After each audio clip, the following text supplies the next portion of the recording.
Welcome back to the channel, everyone. Today we're diving into a story that perfectly captures the absurdity of modern monarchy meeting 21st century politics. While King Charles III was delivering his first speech from the throne in Canada yesterday, an entire political party decided they had better things to do than listen to their supposed head of state. But this isn't just about hurt feelings or ceremonial snubs. What happened in Ottawa represents the most significant challenge to Canada's constitutional monarchy in decades, and it's exposing fault lines that could literally tear the country apart. Here's what the mainstream media won't tell you. Quebec didn't just boycott King Charles out of political theater. They boycotted him because 79% of Quebecers want the monarchy gone entirely, and they're not being shy about why. The Bloc Québécois leader literally called the monarchy incredibly racist and slave-driven. While Prime Minister Mark Carney invited Charles to reinforce Canadian sovereignty against Trump's annexation threats, Quebec essentially said, "Thanks, but we'd rather be sovereign from you." So buckle up, because we're about to explore how a ceremonial visit became a constitutional crisis, why Quebec's anti-monarchy stance is more radical than you think, and what this means for Canada's survival as a unified nation. By the end of this video, you'll understand why yesterday's boycott wasn't just political posturing. It was a preview of Canada's potential breakup, broadcast live from Parliament Hill. Let's start with what actually happened, because the optics alone are devastating for the monarchy's credibility in Canada. Picture this: King Charles III in full ceremonial regalia, reading the government's agenda to a room that's supposed to represent all Canadians, except an entire federal political party, the Bloc Québécois, decided their time was better spent literally anywhere else. This wasn't a last-minute decision or a scheduling conflict. This was a deliberate, calculated snub of the crown by Quebec's federal representatives. Yves-François Blanchet, the Bloc leader, called inviting Charles to deliver the throne speech disrespectful to a lot of Quebecers. Now let's put this in perspective. The speech from the throne is supposed to be one of the most solemn, unifying moments in Canadian parliamentary democracy. It's when the head of state outlines the government's vision for the country. It happens maybe once every few years, and having the actual monarch deliver it is rarer than a unicorn sighting. The last time a reigning monarch did this was Queen Elizabeth II in 1977. That's 48 years ago. This was supposed to be a historic moment of national unity. Instead, it became a masterclass in how to humiliate the crown on national television. But here's where it gets really interesting from a constitutional perspective. The Bloc Québécois isn't some fringe protest movement. They hold 22 seats in the House of Commons. They represent over 1 million Quebec voters. These aren't random protesters. These are elected federal representatives who took an oath to serve in Parliament, and they collectively decided that their oath to the crown meant less than their opposition to what the crown represents. The visual symbolism is impossible to ignore. While Charles spoke about Canadian unity and sovereignty, the representatives of Quebec, the province most likely to actually leave Canada, were conspicuously absent. It's like delivering a wedding speech while the bride's family walks out of the ceremony. The mainstream media tried to downplay this as routine political disagreement, but constitutional experts immediately recognized this as unprecedented. You simply don't boycott the crown in a constitutional monarchy without sending a message about the legitimacy of the entire system. What makes this even more significant is the timing. This wasn't just any throne speech. This was specifically designed to project Canadian sovereignty in response to Trump's annexation threats. Carney literally invited Charles to show that Canada is distinct from the United States. Quebec's response: "We're distinct from you too. Thanks very much." Now let's talk about why the Bloc felt confident enough to pull this stunt, because the polling data reveals just how isolated the monarchy has become in Quebec. According to recent Angus Reid Institute polling, 79% of Quebecers want to say goodbye to the monarchy entirely. Let me repeat that. Nearly 4 out of 5 Quebecers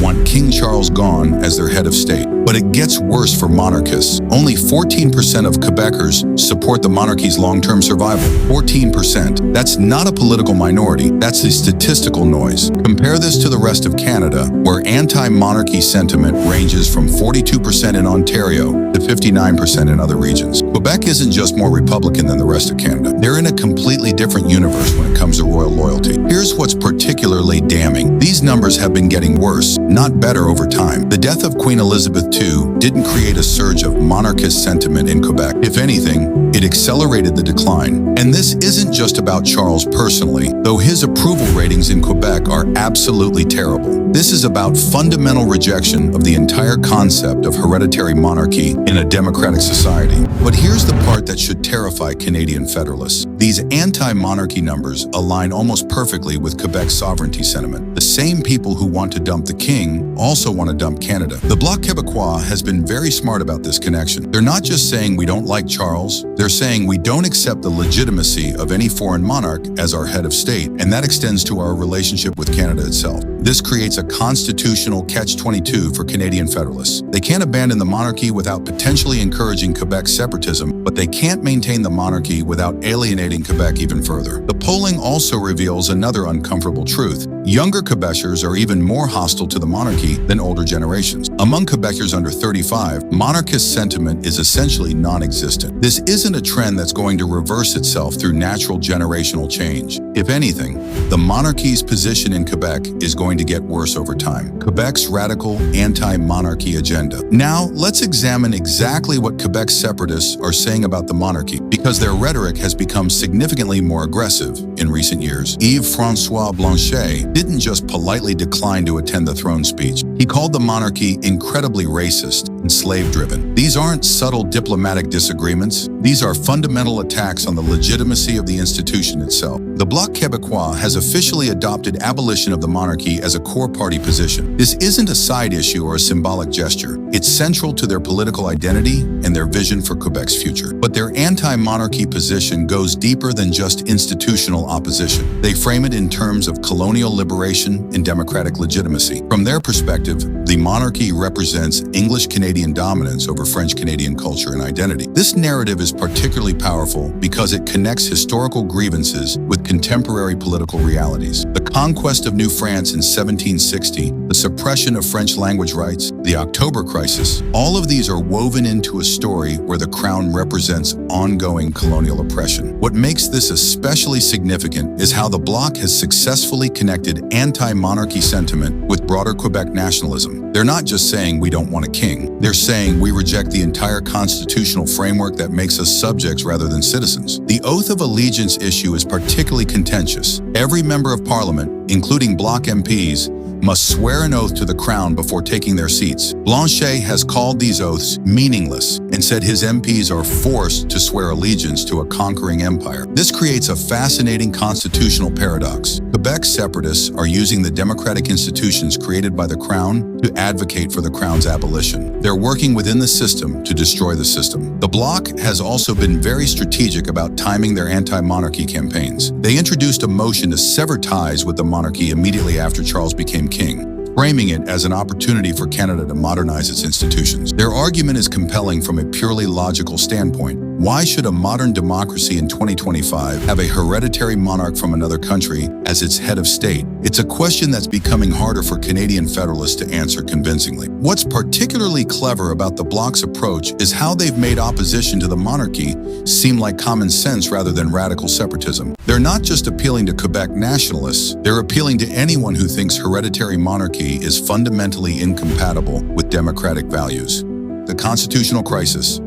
Nobody wants to discuss. Here's where this story gets really interesting from a constitutional law perspective, and why the federal government is probably privately panicking about Quebec's anti-monarchy campaign. Canada's entire constitutional framework is built around the Crown. The monarchy isn't just ceremonial decoration. It's the legal foundation of the entire system. Parliament exists because the Crown summons it. The government governs in the Crown's name. The courts derive their authority from the Crown. To abolish the monarchy, Canada would need to undergo the most complex constitutional amendment process imaginable. It would require unanimous consent from Parliament and all 10 provincial legislatures. Every single province would need to agree. But here's the catch that constitutional experts are quietly discussing. Quebec has made it clear they won't agree to any constitutional arrangement that maintains the monarchy. Meanwhile, several other provinces have made it clear they won't agree to any arrangement that abolishes it. This creates a constitutional deadlock that could literally make Canada ungovernable.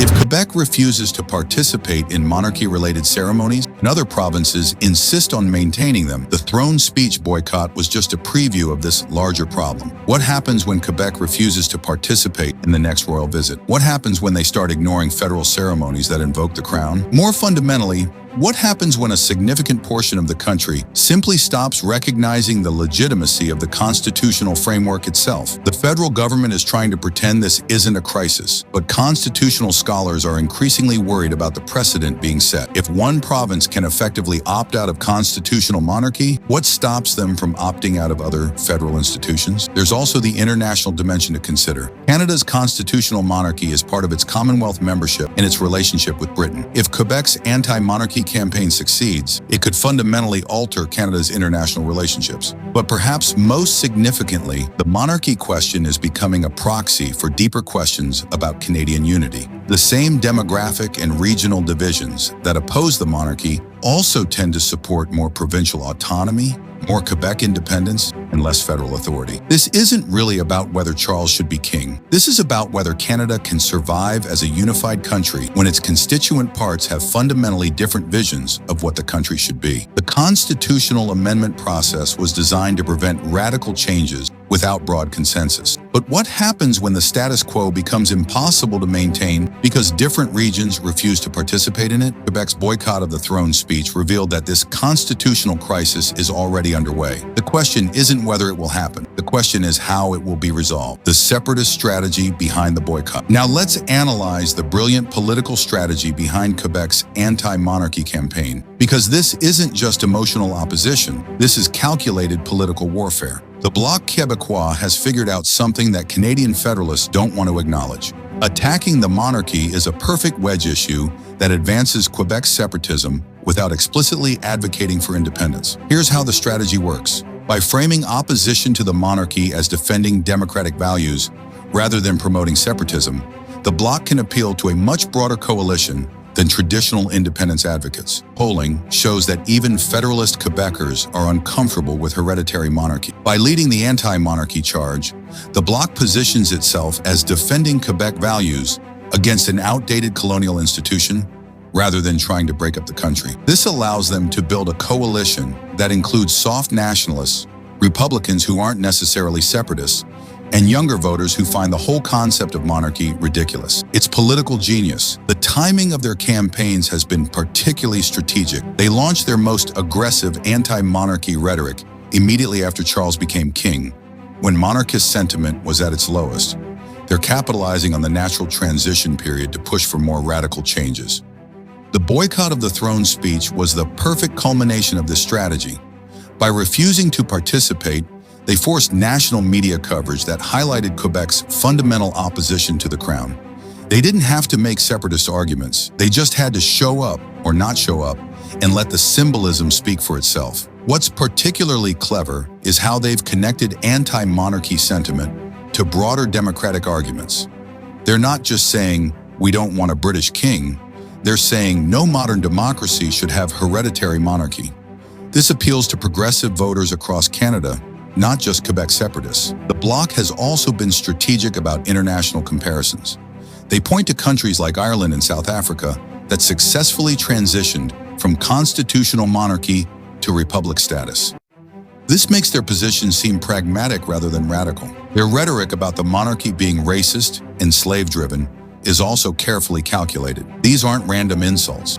These are arguments designed to appeal to contemporary social justice sensibilities. They're making opposition to the monarchy seem morally progressive rather than politically separatist. The oath of allegiance issue is another example of strategic brilliance.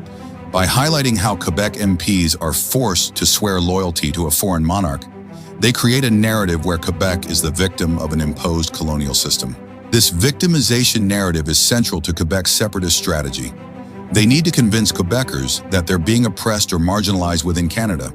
The monarchy provides perfect evidence for this argument. Canada's impossible constitutional dilemma. So where does this leave Canada as a country?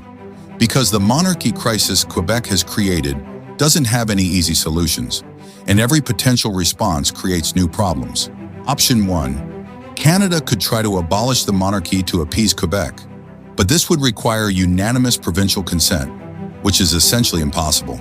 Several provinces, particularly in Western Canada, remain monarchist strongholds. Alberta and Saskatchewan aren't giving up the crown to make Quebec happy. Option 2, Canada could ignore Quebec's anti-monarchy campaign and hope it goes away. But yesterday's boycott proves that's not working. If anything, Quebec's separatists are becoming more aggressive in their opposition, not less. Option 3. Canada could allow Quebec to opt out of monarchy-related ceremonies while maintaining the crown elsewhere. But this creates a two-tier constitutional system that would be legally nightmarish and politically unsustainable. Each of these options leads to the same conclusion. Canada's constitutional monarchy is becoming incompatible with Quebec's presence in Confederation. This puts Canadian federalists in an impossible position. They can't abandon the monarchy without potentially destabilizing the entire constitutional framework, but they can't maintain the monarchy without alienating Quebec even further.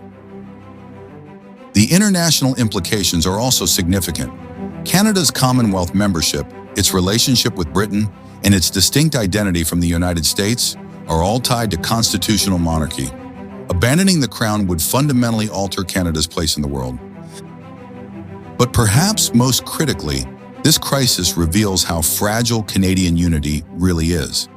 If the country can't agree on something as basic as who should be the head of state, how can it agree on anything else? The demographic trends make this problem worse over time, not better. Younger Canadians are more Republican, more secular, and more skeptical of traditional institutions. The monarchy's support base is literally dying off. Quebec separatists have identified this generational shift and are positioning themselves to benefit from it. They're not just opposing the current monarchy, they're opposing the entire concept of hereditary authority in democratic society. This creates a fundamental philosophical divide between Quebec and the rest of Canada that goes beyond politics or economics. It's about competing visions of what a modern democratic society should look like. The endgame, what this means for Canada's future. So what's the ultimate conclusion here? Because Quebec's monarchy boycott isn't just about ceremonial disagreements. It's a preview of how Canada might actually break apart. The constitutional crisis Quebec has created doesn't have a solution that keeps everyone happy. Either the monarchy stays and Quebec becomes increasingly alienated, or the monarchy goes and other provinces become increasingly alienated. This is exactly the kind of irreconcilable difference that destroys federal systems. When constituent parts of a country have fundamentally incompatible visions of what the country should be, unity becomes impossible to maintain. Quebec separatists understand this perfectly. They don't need to win an independence referendum tomorrow. They just need to make Canada ungovernable for Quebec by creating crisis after crisis around constitutional issues. The monarchy boycott was a masterpiece of this strategy.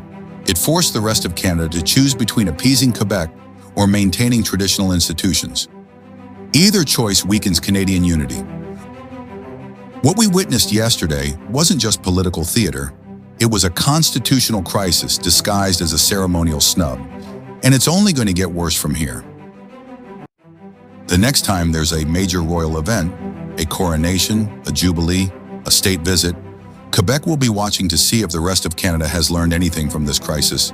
If not, expect the next boycott to be even more dramatic. Because Quebec isn't just rejecting King Charles. They're rejecting the entire constitutional framework that makes them Canadians rather than Quebecers first. And that rejection might just be what finally breaks Canada apart. Let me know in the comments what you think about Quebec's anti-monarchy strategy and whether you think Canada can survive this constitutional crisis. And don't forget to subscribe for more analysis of how traditional institutions are cracking under modern political pressure.